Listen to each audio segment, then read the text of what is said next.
Ok, entonces el tabernáculo, el lugar donde está el arca del pacto, la presencia de Dios, está en la ciudad de Silo. Y ahí se va a quedar por varios siglos. Ese lugar no es el lugar donde van a tener el arca del pacto hasta que David conquista la ciudad finalmente, después de más de 3 siglos, la ciudad de Jerusalén. Y después de 7 años de reinar David en Israel, él va a mudar el tabernáculo a la ciudad de Jerusalén desde Silo. Pero ahora las tribus han tenido sus reparticiones, sus herencias. En este capítulo 20 llegamos a la repartición o la fundación más bien de un tipo de ciudades especiales. Estas son las llamadas ciudades de refugio. Ciudades de refugio. Estas serían ciudades diferentes al resto de las otras ciudades dentro de Israel. Y un interesante, no es la primera vez que encontramos en la Biblia acerca de las ciudades de refugio, es la 4ª vez. 4 veces encontramos en la Biblia que Dios nos habla acerca de estas ciudades de refugio, en Éxodo, en Números, en Deuteronomio y finalmente en Josué. Y creo que si Dios se toma la molestia de poner esto 4 veces en su palabra, creo que deberíamos prestar atención, deberíamos parar la oreja, porque Dios tiene algo que enseñarnos a través de esto. Como bien respondiste al inicio, la tribu de Leví fue la tribu que no recibió herencia como el resto de las tribus, pero ellos recibieron ciudades que vamos a ver más tarde en nuestro estudio esta mañana. Pero ahora, dentro de esas ciudades de los levitas, 6 de ellas van a ser llamadas ciudades de refugio. ¿Y cuántas ciudades tenía Leví? En todo Israel tenía 48 ciudades. Vamos a ver eso también. Pero estas son ciudades que son fundadas por el Señor. Él ha establecido estas ciudades y vamos a ver aquí qué es lo que dice. ¿Ok? Entonces, Josué capítulo 20, versículo 1. Dice, habló Jehová a Josué diciendo, habla a los hijos de Israel y diles, señalaos las ciudades de refugio de las cuales yo os hablé por medio de Moisés, para que se acoja allí el homicida que matare a alguno por accidente y no a sabiendas, y os servirán de refugio contra el vengador de la sangre. Wow. Ok, entonces Dios habla con Josué y le dice, diles esto a las personas, a mi pueblo, a los hijos de Israel. Ok, y quiero que pongas ciudades de refugio. Ok, ahora esto es lo que Dios había dicho a través de Moisés, tiempo atrás. Dios está recordándole a Josué que ahora que están en la tierra prometida, tienen que establecer estas ciudades de refugio. ¿De qué se trataban estas ciudades de refugio? Bueno, tienes que darte cuenta que en esos días no había serenazgo, no había policía, no habían ni ronderos. Lo que habían eran vengadores. Wow, es un intenso, ¿no? Vengadores, Avengers. Habían vengadores, ¿no? ¿Y de qué se trataba eso? Bueno, hay una palabra aquí que es traducida con la frase vengador de la sangre en el versículo 3, ¿no? Vengador de la sangre, suena así bien intenso, ¿no? Vengador de la sangre. Y ya que no había pues ni policía, ni serenazgos, ni guachimanes, ¿no? Entonces, lo que Dios había decretado en su palabra mucho antes de que existiera la nación de Israel y mucho antes de que existiera la ley de Moisés, allá por el libro de Génesis capítulo 9, después del diluvio, lo que dice Dios ahí en el libro de Génesis es que básicamente si tú cometes un crimen contra alguien, eso te tendría que ser retribuido a ti. Es lo que es conocido como ojo por ojo, diente por diente, vida por vida. Es básicamente lo que Dios establece. Y esto es es interesante porque no solamente en Israel existe esta ley, sino que en la mayoría de culturas ancestrales existe esta ley. Lo que es interesante porque todas estas naciones que formaron las culturas ancestrales que nosotros estudiamos en la historia universal el día de hoy, parten de Génesis 9 y Génesis 10, de la tabla de naciones. Entonces Dios habla allí y cuando Dios reparte a las personas a través de lenguajes y naturalmente se van organizando por grupos de lenguas, van llevando mucho de este legado del tiempo del diluvio. Es por eso que en muchas de las culturas ancestrales existen leyendas acerca de un diluvio universal, acerca de la creación, acerca de ciertas cosas. Es interesante porque vemos aquí cómo llevan estas cosas a través de la historia. Parte de esto es esta ley del ojo por ojo y diente por diente, que si nos vamos a poner técnicos, la llaman lex talionis o la ley del talión, ¿no? Lex talionis. Y eso es lo que estaba en pie para preservar un poco la sociedad del crimen. Y entonces si tú sabes que vas a cometer un crimen y cuando te encuentren vas a ser retribuido con lo mismo que tú has hecho, entonces lo vas a pensar un poco, ¿no? Vas a pensarlo dos veces. Entonces esto es lo que Dios había establecido ahí en el libro de Génesis. Ahora, llegamos al libro de Josué y esto sigue en pie, ¿no? Y entonces lo que pasa es que esta persona que se llama el vengador de la sangre, ¿no? El vengador de la sangre es la palabra hebrea, literal, es la palabra Goel. ¿Puedes decir conmigo Goel? Goel. Esta palabra tiene varios usos a través de la Biblia. Básicamente, esta palabra Goel, que es traducida en esta ocasión, el vengador de la sangre, literalmente significa el redentor del pariente. Es lo que significa, el redentor del pariente. Y tiene básicamente 4 funciones. Acuerde, días sin sistema judicial como lo conocemos hoy día, sin policía, sin vigilancia, ¿no? Y entonces encontramos que tenía 4 funciones el Goel, ¿no? Por ejemplo, si tú perdías tu tierra, digamos que te ves en un apuro y tienes que vender tu tierra a otra familia, tus hijos no iban a tener herencia. Y lo que podía suceder es que venía un miembro de tu familia, un hermano, un primo, alguien inmediato en tu familia, podía comprar tu tierra y podía dártela a ti.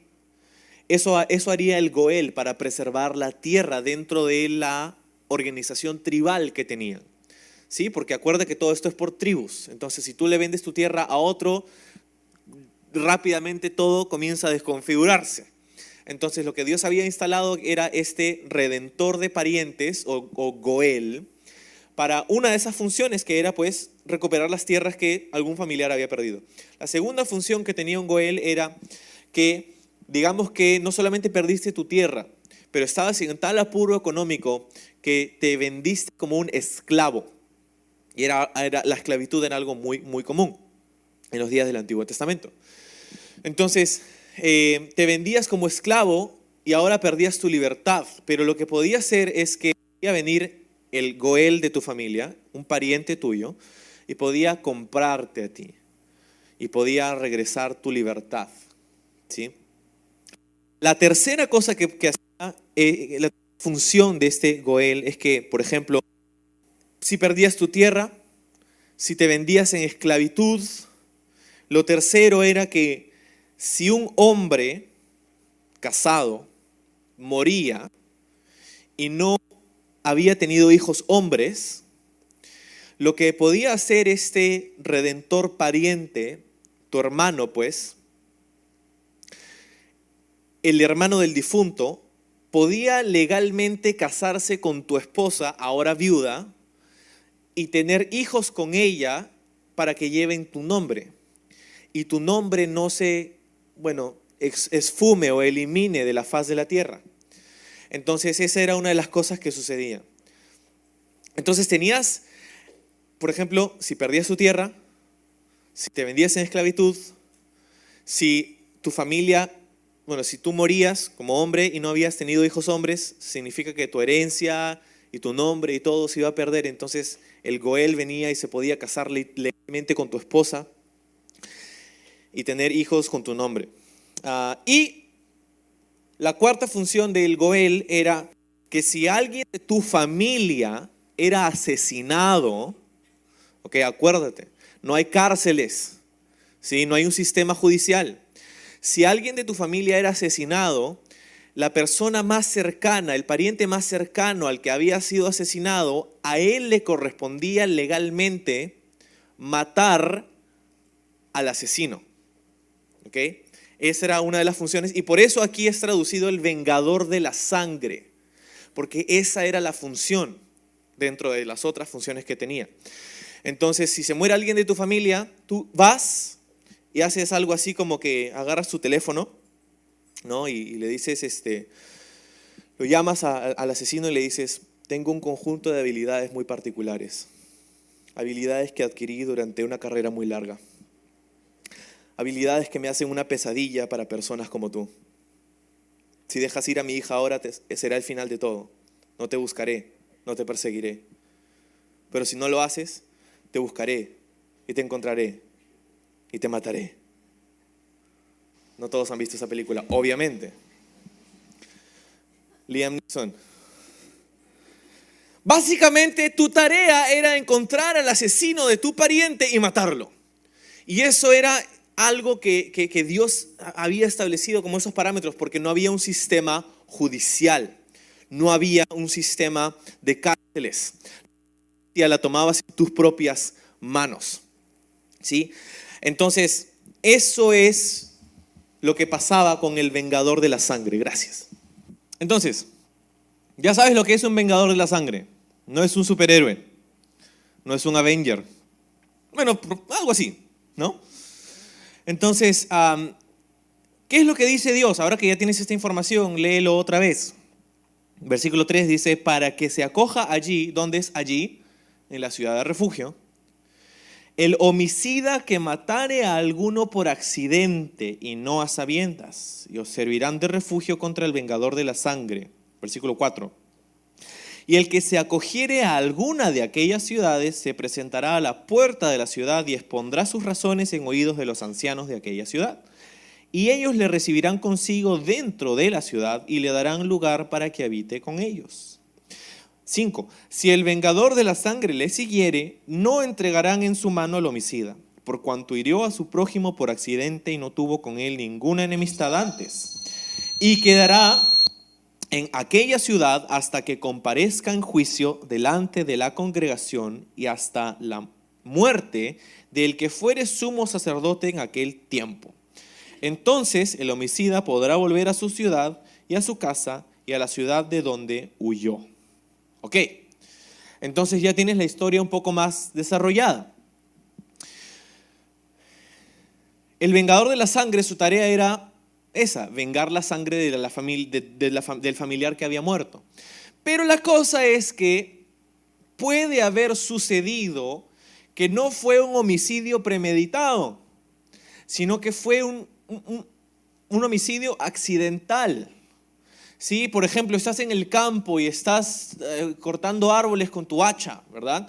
Estás cortando árboles y de pronto estás ahí todo el día y tu hacha se va desgastando y se va saliendo la cabeza de la hacha y de pronto das un hachazo y levantas el hacha y el hacha sale volando y le cae en la cabeza a otra persona y lo matas. Para citar un ejemplo. Literalmente el vengador de la sangre podía venir y matarte, pero tú no lo habías hecho a propósito, ¿sí? Fue algo involuntario, no fue premeditado. Por eso Dios establece ciudades de refugio, para que puedas tener acceso a un juicio justo. Porque tú ibas entonces a la ciudad de refugio, entrabas, te acogían, te protegían y el vengador de la sangre no podía entrar y matarte y no te iban a entregar a él. Entonces era una forma en cómo podías preservar tu vida. ¿Sí? Era una forma en cómo podías asegurarte que ibas a tener un juicio justo. ¿Sí? Iban a examinar tu causa los ancianos de la ciudad, los levitas de la ciudad. Iban a escucharte, iban a escuchar la historia, iban a hacer un juicio. Y no vendría de frente de pronto el vengador de la sangre a sacarte la mugre. ¿Sí? Eso es lo que estaba diciendo este pasaje. Eso es lo que sucede aquí en las ciudades de refugio. Para poder restringir las pasiones del vengador de la sangre y para ser juzgados justamente. ¿Sí? Ahora, ¿por qué es que encontramos esto aquí? Es un poco, no sé, es un caso muy específico como para dar todo un capítulo de la Biblia a esto, ¿no? Y la cosa es que hay una enseñanza aquí, es importante, presta atención. Porque dentro de otras cosas, esto nos dice que Dios considera la vida humana como algo sagrado. ¿Sí? ¿Por qué Dios iría a tal extremo de establecer ciudades específicamente para preservar la vida de estas personas que han cometido quizá un homicidio accidental? Porque Dios considera que la vida humana es sagrada. ¿Sí? Y vemos esto también en el Nuevo Testamento. Jesús dijo algo interesante que usualmente no lo vemos bajo esta luz. Pero escucha lo que dijo Jesús. Dijo, ¿de qué le sirve al hombre ganarse al mundo? Y ahí es la palabra cosmos, que también podría traducirse universo.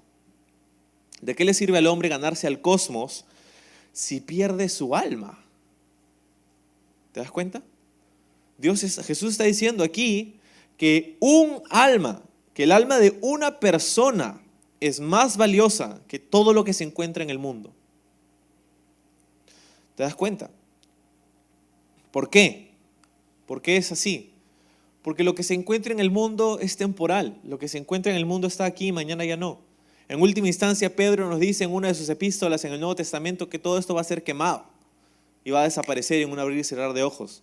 Y Dios va a hacer esa creación nueva y vamos a vivir en otro lugar, en la presencia de Dios. ¿Sí? Pero tu alma es eterna.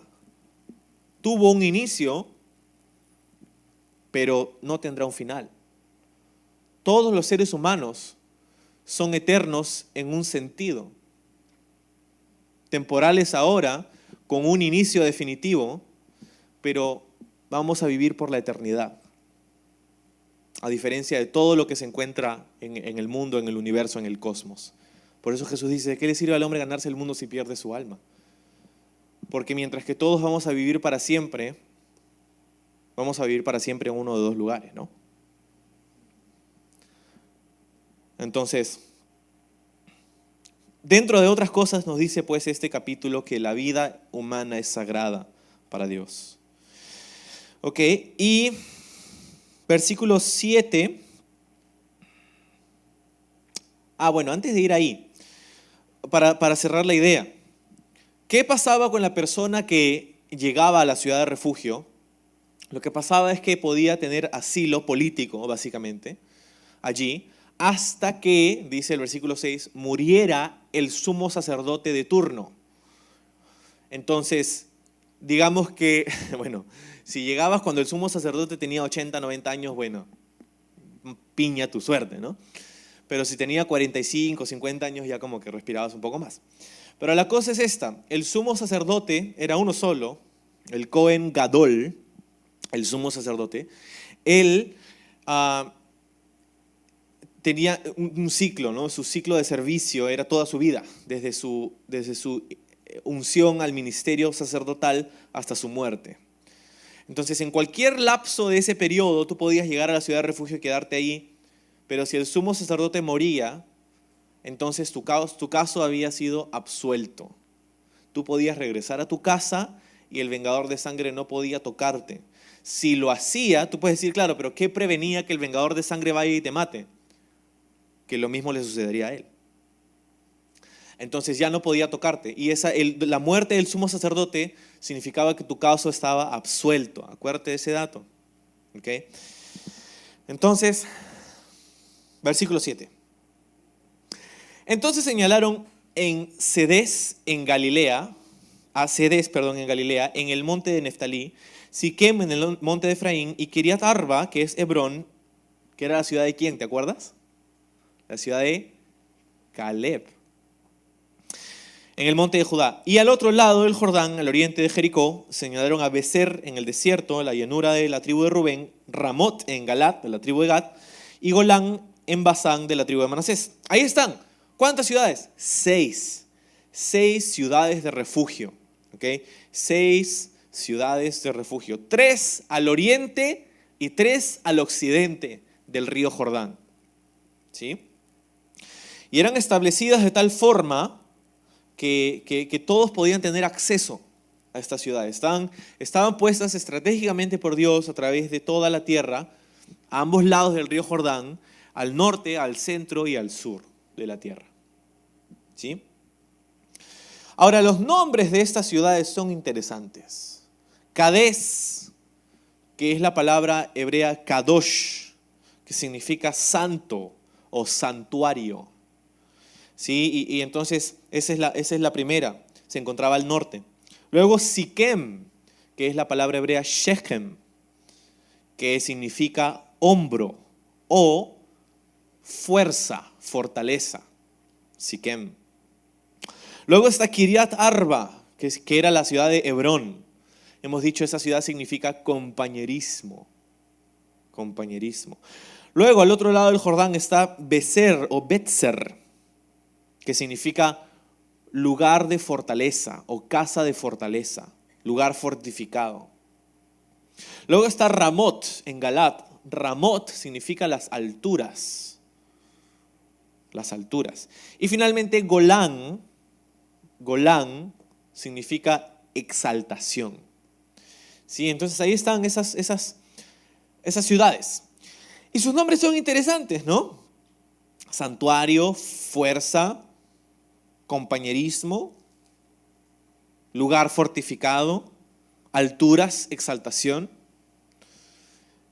Quiero darte un dato, un spoiler. ¿Sabes lo que es un spoiler? Cuando te cuentan el final de la película, ¿no? Quiero darte un spoiler. Las ciudades de refugio son una imagen de Jesucristo.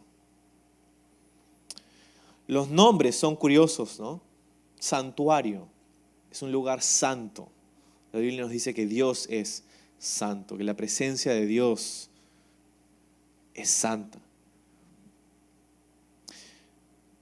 La ciudad de Siquem, que significa hombro, ¿no? Es interesante porque es la imagen de un pastor que lleva sus ovejas sobre sus hombros, ¿no? Aquella que se ha perdido quizá. Hace mucho tiempo escuché la analogía de algo que sucede frecuentemente o sucedía en la antigüedad con los pastores de ovejas, y es que cuando una oveja se salía perdiendo, el pastor iba, la encontraba, pero para evitar que se vaya, le rompía las piernas con su cayado y se la ponía al hombro y la traería de vuelta al redil. Es una imagen que a veces no tenemos en mente, ¿no? Jesús dice, yo soy el buen pastor. Jesús dice, el buen pastor deja las 99 y va por la una que se ha perdido. Pero ¿qué pasaba con esa una? Se la bajaba, pues, y la ponía sobre sus hombros. Hombros, Siquem, sobre sus hombros. Luego a Hebrón, compañerismo, ¿verdad? Es Jesús quien restaura el compañerismo que podemos tener con Dios. Y solo Él. Él es el mediador, dice la Biblia, entre Dios y los hombres. Luego Betzer, lugar fortificado, fortaleza, pues. Él es nuestra fortaleza, nuestro amparo, nuestro refugio. Ramot, las alturas, ¿verdad? Las alturas, sus caminos son más altos que los nuestros, sus pensamientos son más altos que los nuestros. Dios tiene información que nosotros no tenemos. Él lo ve todo, Él ve el fin desde el principio. Él es llamado en la Biblia el Altísimo. No es porque sea alto, ¿no? A mí también me decían así en el colegio. Pero Él tiene un conocimiento, Él es omnisciente de las alturas. Desde las alturas tienes una perspectiva diferente, ¿no? Imagínate estar en un laberinto. Cuando estás en medio del laberinto no sabes dónde está la salida. Pero cuando lo miras desde arriba, sabes claramente dónde está la salida. Las alturas. Y la última, sexta ciudad, Golán, exaltación, ¿no? Dice la Biblia que Jesús fue humillado hasta lo sumo voluntariamente, pero así como fue humillado, el libro de Filipenses dice que Dios también lo exaltó. Lo exaltó. Y el Nuevo Testamento nos enseña que Él no hay otro nombre bajo la tierra, dijo Pedro en su sermón en el libro de los Hechos, bajo el cual haya salvación. No hay otro nombre, su nombre es sobre todo nombre. Exaltado es Jesús, pues. Sí, entonces, curioso, ¿no? Pero la analogía no se queda ahí.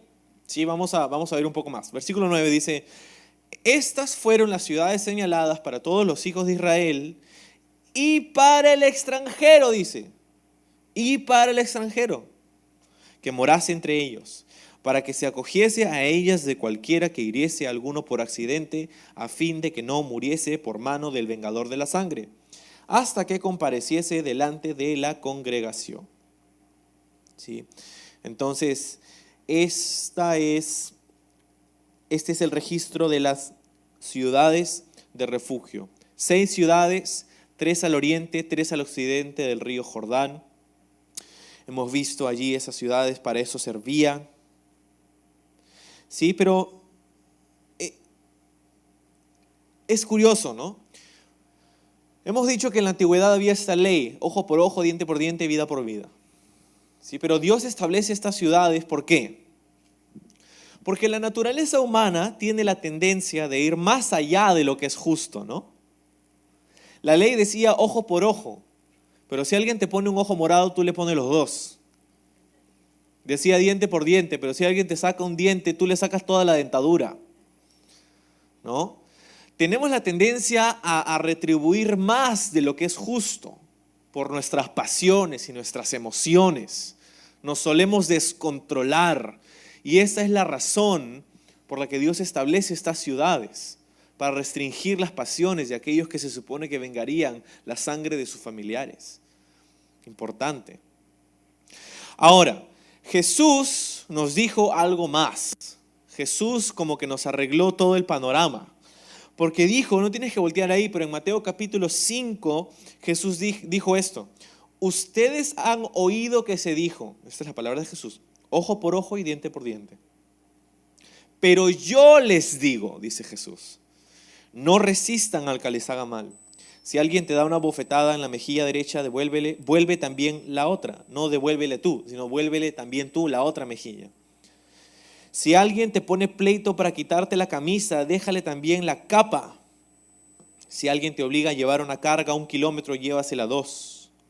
Al que te pida, dale, y al que quiera tomar de ti prestado, no le vuelvas la espalda. Ustedes han oído que se dijo, ama a tu prójimo y odia a tu enemigo, dice Jesús. Pero yo les digo, amen a sus enemigos y oren por quienes los persiguen. Es un estándar muchísimo más alto el que Jesús pone delante de nosotros en el Nuevo Testamento. Y es que nos enseña aquí que si ponemos estas cosas en una escala de valores, la venganza no es más valiosa, el perdón lo es. Hay un dicho popular, ¿no? La venganza es dulce, ¿no? La venganza es dulce y a veces sentimos que cuando retribuimos por venganza nos vamos a sentir mejor con nosotros mismos o le vamos a enseñar a esa persona, ¿no? Pero lo que dice aquí Jesús en el Nuevo Testamento es que la venganza no es lo más valioso, sino el perdón. Es irónico que existan ciudades de refugio en el territorio de Leví, no territorio, pero dentro de las ciudades de Leví. Un dato importante es que cada ciudad de refugio era una ciudad de Leví, ¿sí? Era una ciudad levita o levítica. Y es interesante que estuvieran allí dentro de las ciudades que le pertenecían a Leví. Es casi irónico. ¿Por qué? Porque si tú regresas al libro de Génesis, en Génesis 34, Leví y Simeón, los hijos de Jacob, ellos tuvieron un problema con una persona que cometió una violencia, un acto horrible contra una de sus hermanas. Y ellos fueron y mataron a todos los hombres de ese pequeño pueblo, de Siquem. Curioso, una de las ciudades de refugio más adelante. Y los mataron a todos, los decimaron a todos. Cuando llegas al final del libro de Génesis, capítulo 49, cuando Jacob se encuentra profetizando sobre sus hijos en su lecho de muerte, dice acerca de Leví y Simeón: ustedes son hombres sanguinarios, ustedes van a ser esparcidos por toda la tierra, dice Jacob en su profecía. Es interesante eso. Dice que Leví y Simeón serían esparcidos por toda la tierra. Ahora, cuando tú ves el mapa de las 12 tribus, acuérdate que Simeón no tenía fronteras. Era como un punto dentro del territorio de Judá. Ahí estaba. Y eventualmente salió de ahí también y se mudó al norte Simeón. Y eventualmente fueron arrasados por Asiria, cuando viene Asiria a atacar las tribus del norte de Israel. Leví, sin embargo, no recibió tierra, sino que recibió ciudades y estaba esparcida a través de todo el territorio de Israel, tal y como fue profetizado.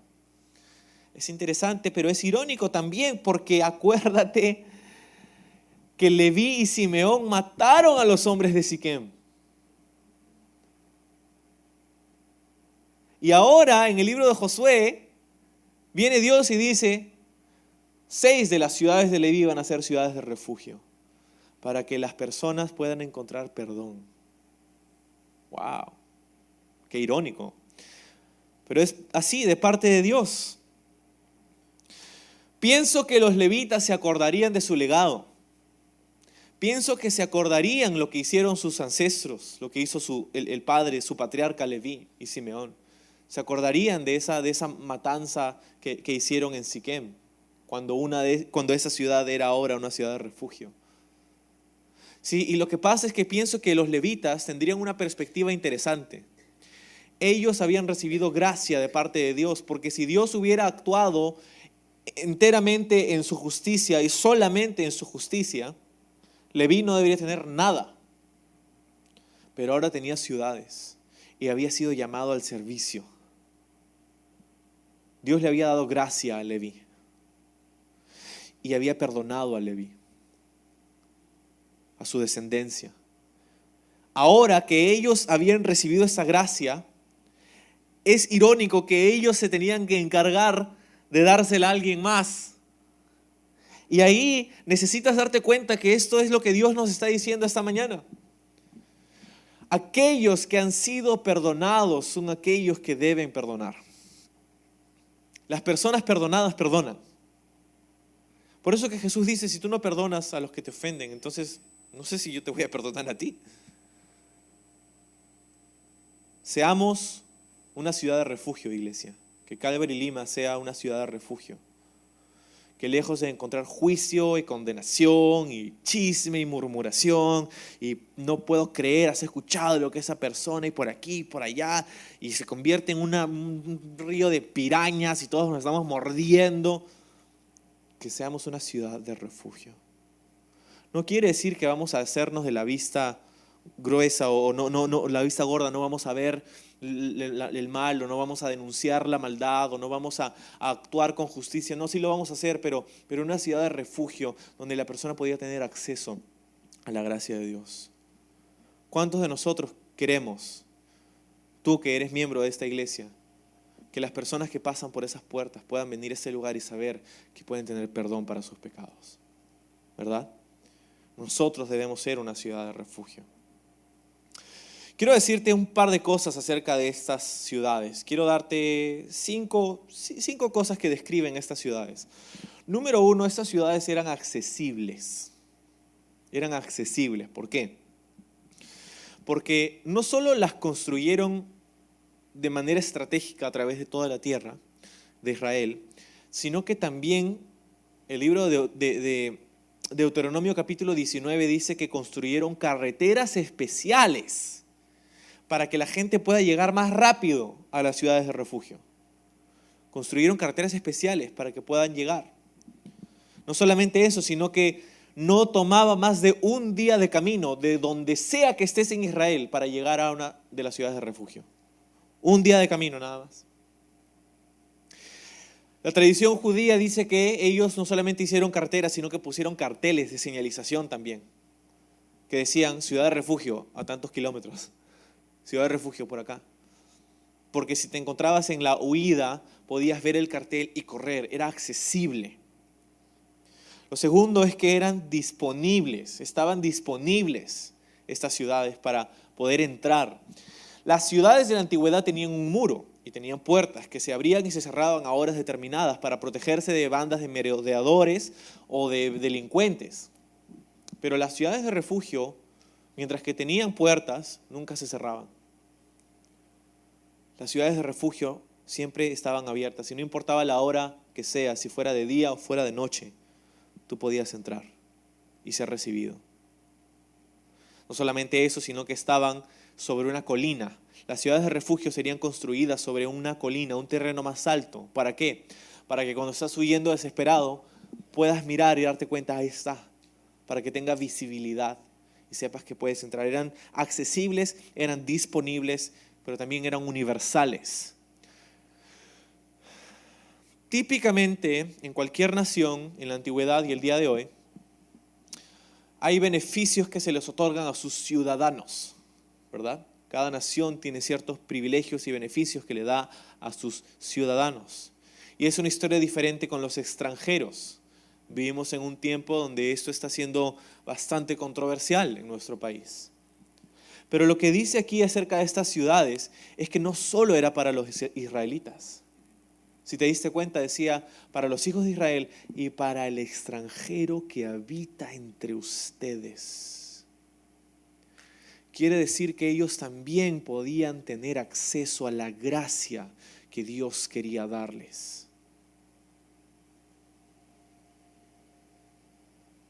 Espero que esto entre en tu espíritu esta mañana, porque hay mucha controversia el día de hoy acerca del tema de la inmigración y Venezuela y no sé qué y no sé cuánto. Hay un tema político, deja que los políticos politiquen acerca de la política.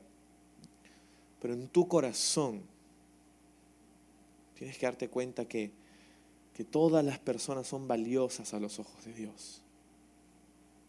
Y todos, tú y yo y los de China y los de Estados Unidos y los de Alemania y los de Venezuela, todos necesitamos la salvación que hay en Cristo Jesús.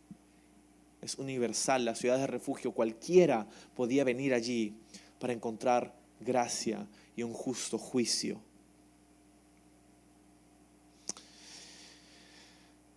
Eran no solamente accesibles, disponibles y universales, sino que eran irreemplazables.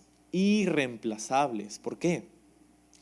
Porque las ciudades de refugio eran los únicos lugares donde podías huir de la muerte.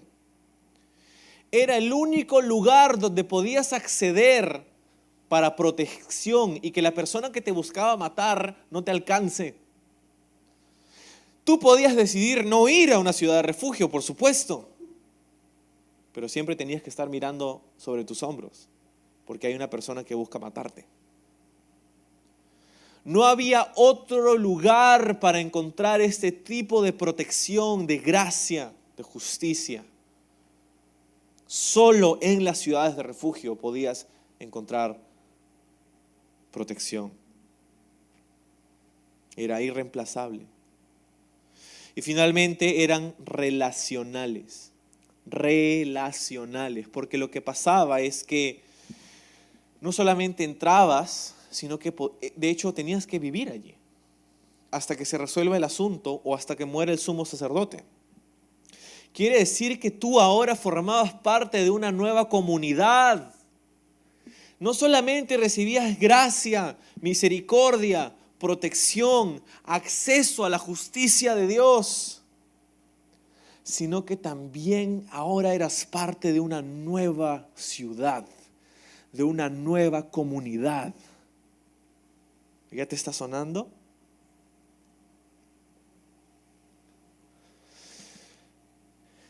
Eso es lo que Jesús significa o representa para nosotros. Jesús es accesible. ¿Por qué? Porque Jesús, más que las ciudades de refugio, no se encuentra ni a un día de camino. Se encuentra a una oración de camino, a una oración de distancia. Tú puedes acudir a Él en cualquier momento, de día y de noche. Es disponible para ti. Jesús dijo en el Evangelio de Juan que todos aquellos a quien el Padre me ha entregado a mí, cuando vienen a mí yo no los rechazo, dijo Jesús. Está accesible, está disponible para nosotros. El libro de Hebreos dice que podemos entrar confiados delante del trono de su gracia para encontrar el oportuno socorro.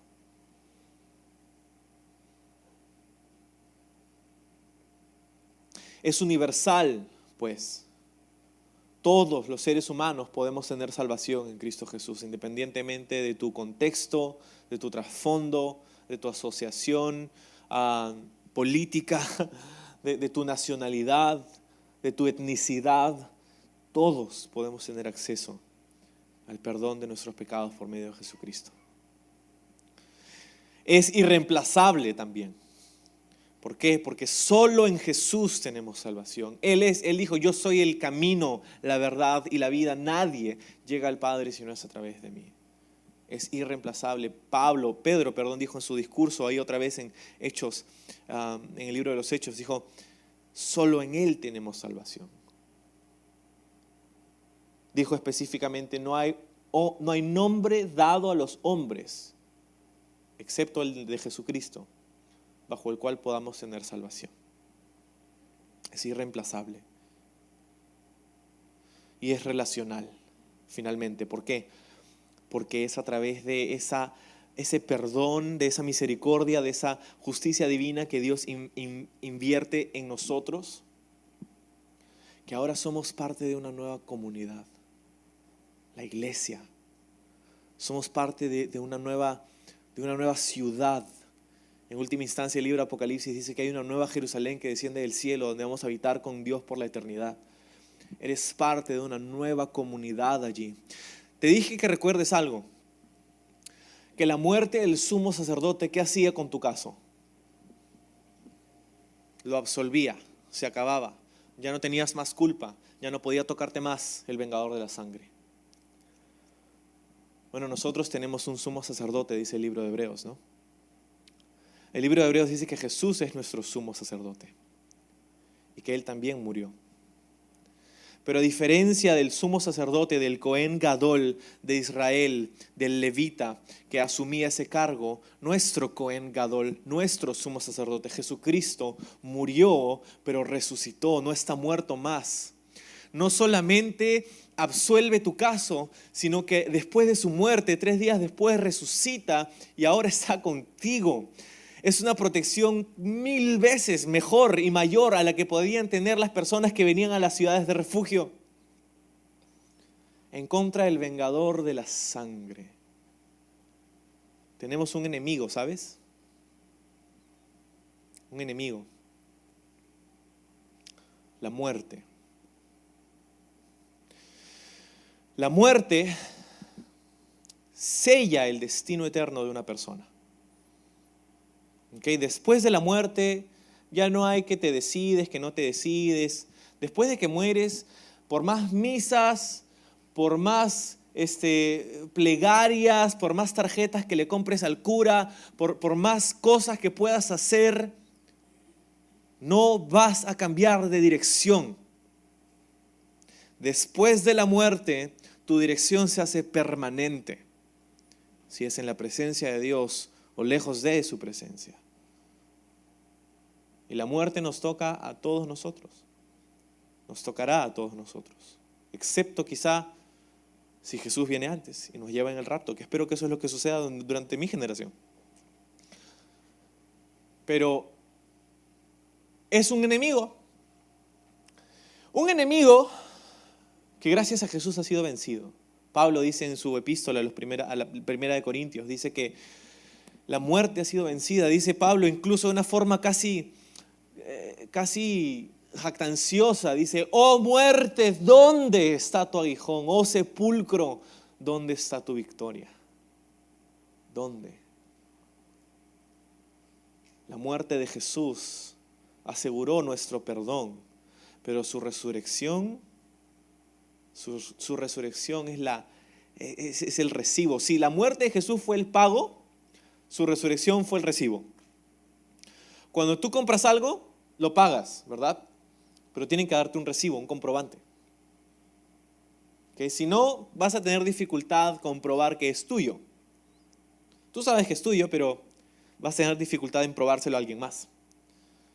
¿Okay? La muerte de Jesús fue el pago por nuestros pecados, pero su resurrección fue el sello, el recibo de Dios que dice, es efectivo.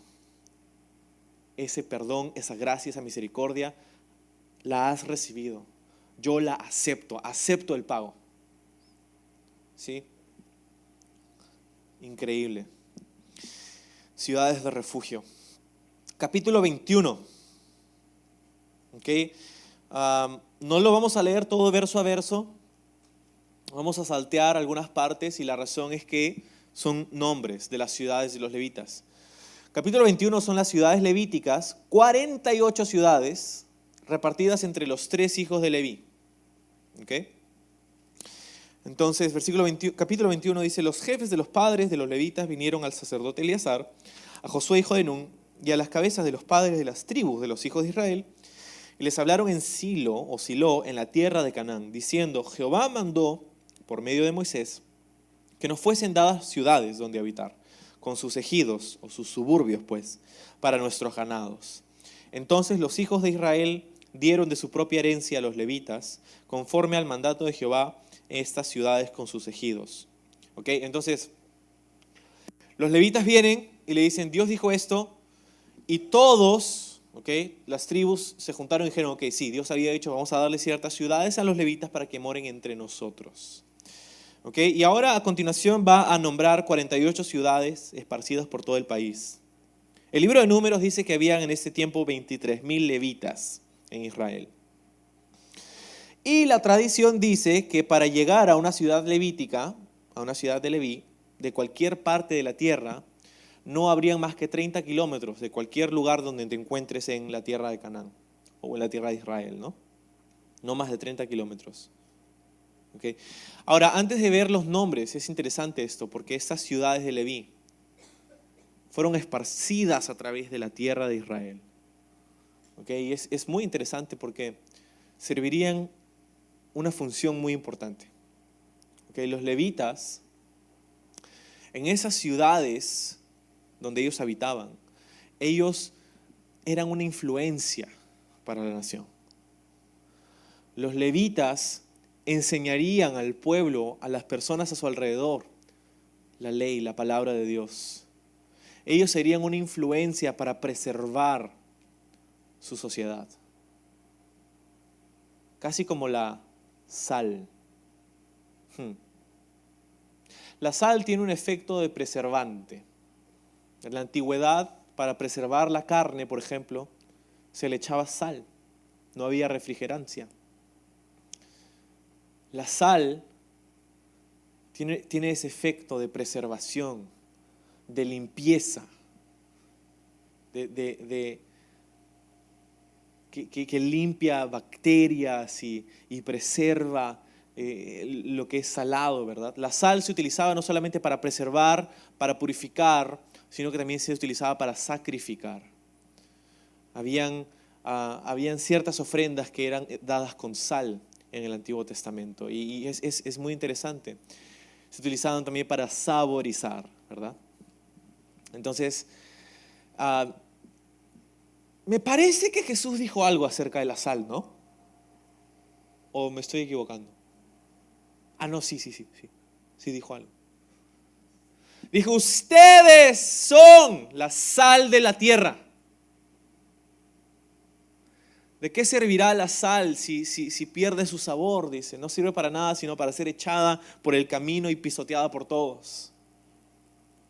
Ustedes son la sal de la tierra. ¿Okay? Nosotros ahorita estamos en el salero. Pero la sal no sirve en el salero más que para decoración. Para que la sal cumpla con sus funciones necesita ser esparcida.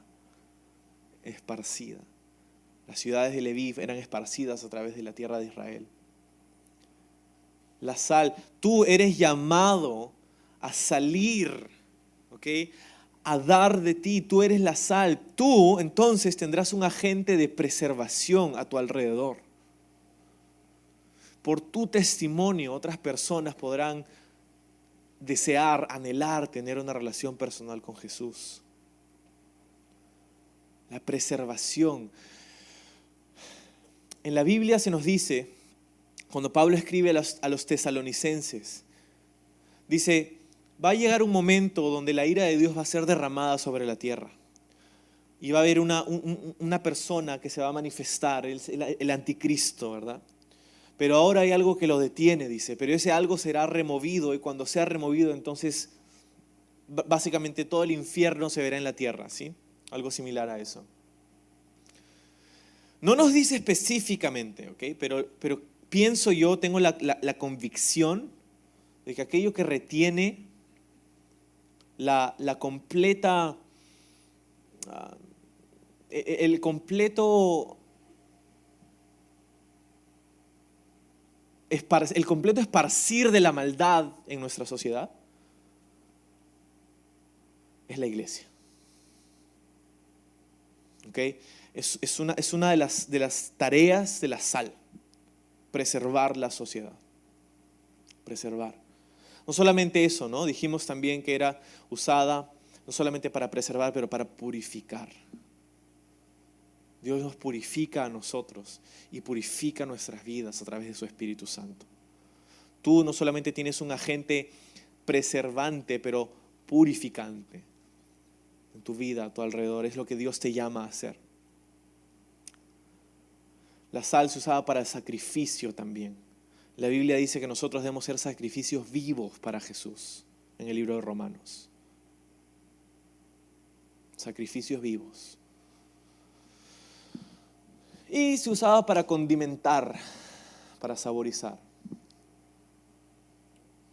Tú como cristiano se supone que parte de tu llamado de Dios es darle sabor a esta vida. Darle sabor a esta vida. Y para algunos eso no es problema. Pero eso significa, ¿ok? Pablo dijo que tus palabras sean sazonadas con sal. Tus palabras sean sazonadas. Entonces, significa que la vida y el testimonio de un cristiano debería causar agrado, no repulsión. ¿Ok? Hay cierto grado de repulsión inevitable, ¿no? Porque estamos viviendo en un mundo caído y dominado bajo el pecado. Va a haber guerra espiritual, oposición y resistencia, pero no por tu mal testimonio, ¿verdad? Hay una gran diferencia entre ser perseguido a causa de la guerra espiritual y tener un pésimo testimonio que hace que te persigan.